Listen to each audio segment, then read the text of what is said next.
대단원 조선의 성립과 발전 부분이고요. 이 내용을 선생님이 한 10분 정도 안에 다 정리해야 되기 때문에 세세한 내용을 다 짚어주지는 못해. 그렇지만 중요한 내용들은 선생님이 짚을 거고, 혹시 헷갈리는 친구들은 그 부분은 다시 한번 열심히 공부해 주셔야 합니다. 선생님 짚는 부분은 당연히 중요한 부분이겠죠. 교과서 142쪽 조선의 건국과 통치체제의 정비 부용입니다.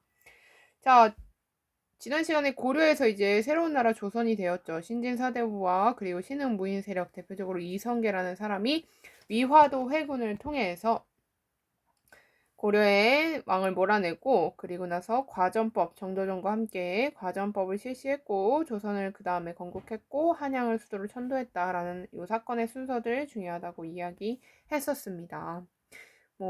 과전법이 무엇인지는 교과서에 잘 나와 있고요. 고려 다음에 조선이다 라는 내용들, 그리고 이 사건의 순서들 기억해 주시면서 넘어갑니다.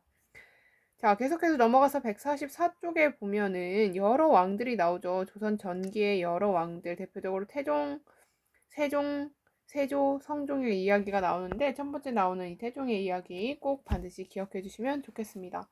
왕자의 난을 통해서 왕이 됐던 태종은 사병을 혁파하고 육조 직계제 실시하고 왕권을 강화하고 호패법을 실시한다. 사병 혁파와 육조 직계제의 내용은 요 아랫부분에 잘 나와 있습니다. 반드시 다시 한번 학습하면서 내용 복습해 주시면 되겠습니다.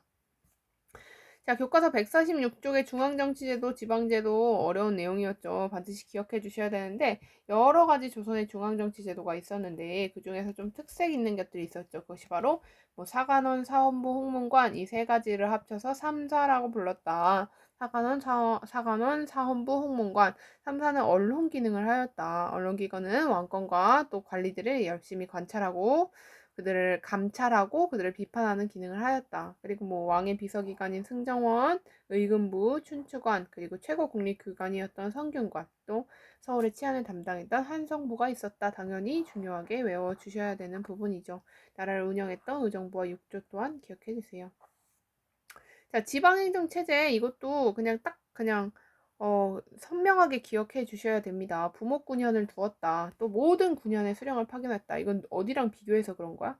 고려랑 비교해서. 고려에는 향소부국도 있었고 속현도 있었는데 이제 조선은 이런 거 다 없애. 그리고 모든 군현의 수령을 파견했다. 또 지방에 원래는 옛날에는 그 지역을 다스리기도 했던 향리가 고려시대에 비해서 지위가 낮아졌다. 또 지방의 자치기구인 유향소가 있어서 수량을 보좌하고 향리를 감찰했다라는 내용들 기억해 주셔야 됩니다.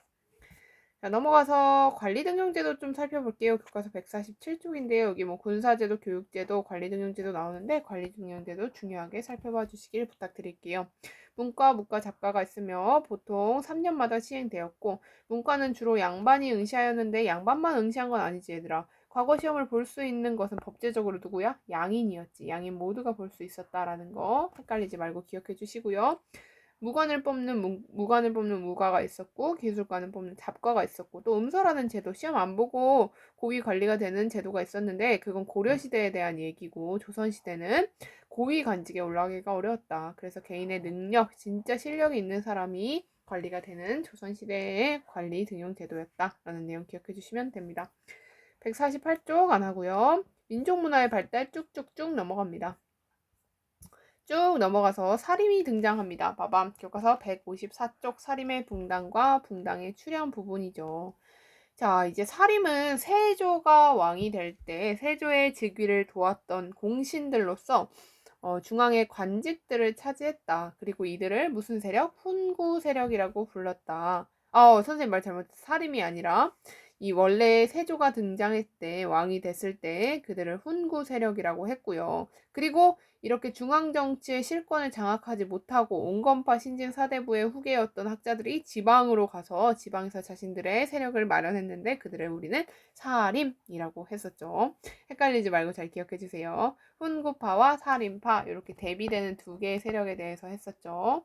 훈구와 사림에 대해서 이야기했었습니다. 그리고 이 사림을 등용했던 왕이 등장하는데요. 그 왕은 바로 성종이었습니다. 성종은 훈구를 견제하기 위해서 사림을 등용시키는데 이 사림은 성종 이후에 연산군과 중종의 시기를 거치면서 4번의 사화를 맡게 됩니다.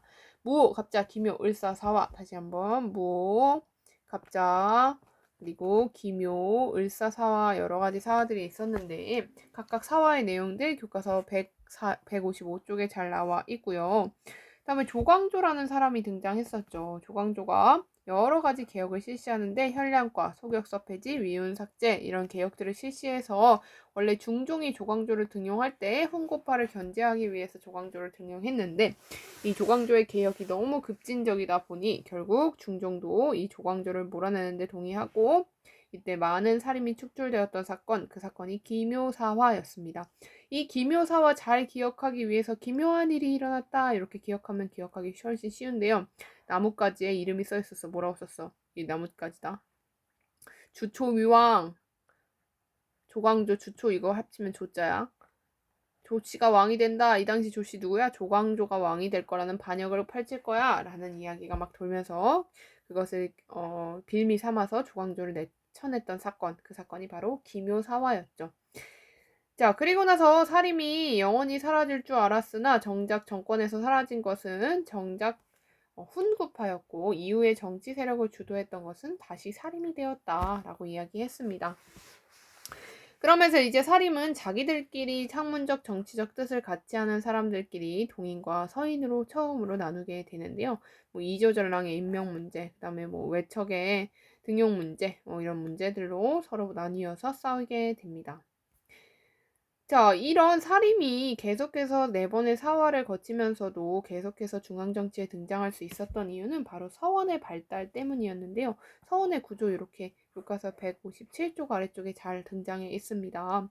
이 서원은 어떤 기능을 하는 거였지? 일단 붕당의 근거지가 됐다는 것 중요하게 살펴봤었고요. 동인과 서인으로 나뉘었는데 같이 공부했던 이들끼리 같은 붕당을 이루었겠죠. 그뿐만 아니고 덕망 높은 유학자, 이미 죽었지만 성리학 발전에 굉장히 영향을 끼쳤던 유학자에 대해서 선현에 대해서 제사를 드리기도 했고요. 여기 사당에서 제사 드렸죠. 그리고 지방에 있는 양반들에게 성리학을 연구하면서 공부시키는 교육기관이기도 했습니다. 이런 서원의 발달이 바로 사림의 정치 세력을 유지할 수 있는데 굉장히 중요한 역할을 했다라고 이야기했었습니다. 그리고 뭐 향약의 보급, 성리학의 발달 이야기하면서 대표적인 학자로 이와 이항을 함께 살펴봤죠. 자, 계속해서 외랑과 호랑 극복 내용 나옵니다. 전쟁이지 얘들아. 2개의 전쟁이 있었는데 첫 번째 임진왜란은 전쟁의 순서 아는 것이 너무너무 중요합니다. 교과서 160쪽의 첫 번째는 임진왜란의 발발 배경이 잘 나와 있고요. 선생님 배경과 뭘 구분해라. 결과를 반드시 구분해라. 강조합니다. 자, 그 다음에 중간에 나오는 임진왜란의 순서가 너무나 중요합니다. 사건의 순서, 동래선과 부산진을 뺏기고 선조는 의주로 피난하고 명나라의 원군을 요청까지 합니다. 또 넘어가서 교과서 161쪽에 보면 여러 가지 전쟁들이 일어나죠. 옥포해전도 일어나고요. 또 여기 보면 어디니? 권율의 행주산성 승리도 등장합니다. 조선과 명나라의 연합군은 평양성을 탈환하였고 권율은 행주산성에서 승리해서 한양을 되찾게 됩니다. 이런 여러 가지 사건의 순서 또한 여러분이 반드시 정리해서 기억해 놓으시면 됩니다. 전쟁이 끝났나? 끝나지 않았죠. 정유재란 휴전 협상을 한 뒤에 다시 한번 총공격을 일본군이 감행하는데 이때 2번의 전쟁 명랑해전과 노량해전, 물론 중간에 여러 가지 해전들 많았고 전쟁들 많았는데 여러분이 기억해야 될 것은 명랑해전 그리고 노량해전 이 2개의 대승을 통해서 조선이 1598년에 일본군을 몰아내게 된다. 조선의 완전한 승리였을까? 그렇지 않았다. 전쟁이 끝나고 나서는 굉장히 힘들었다. 명나라는 이랬고 조선은 이랬고 그 다음에 일본은 이러한 상황이었다라는 내용까지 기억해 주시면 되겠습니다. 자, 교과서 164쪽에 광해군의 중립외교 나오죠. 광해군은 임진왜란이 끝난 상태에서 왕 위에 올랐는데 그렇기 때문에 이제 지고 있는 명나라와 누구 사이에서 후금 사이에서 중립적인 입장 어느 편도 들지 않고 중립적인 중립외교를 실시합니다. 이 광해군의 중립외교가 마음에 들지 않았던 서인과 인조 세력이 인조 반정을 일으키게 되죠. 그리고 나서 그렇게 왕이 되었던 인조는 명나 친명 배금 정책을 펼쳤지 명예편에 서서 후금을 배척하는 친명 배금 정책을 펼쳤기 때문에 당연히 후금이 쳐들어옵니다. 후금이 쳐들어온 사건이 1번 정묘호란. 후금이 이름 바꿔서 두 번째로 쳐들어온 사건 병자호란. 자, 이런 사건들이 있었고 이 사건이 끝나고 나서 북벌론이 대두했다라는 내용까지 같이 살펴보았습니다. 자, 우리 한 10분에 걸쳐서 교과서 대단원 5 같이 살펴봤는데요. 전체적인 조선 전기의 흐름들이었고 두 번의 전쟁이 끝난 다음에 무엇이 시작되지? 그렇지, 조선 후기가 시작됩니다. 마지막 동영상 강의에서는 조선 후기 내용 한번 정리해 드리도록 하겠습니다.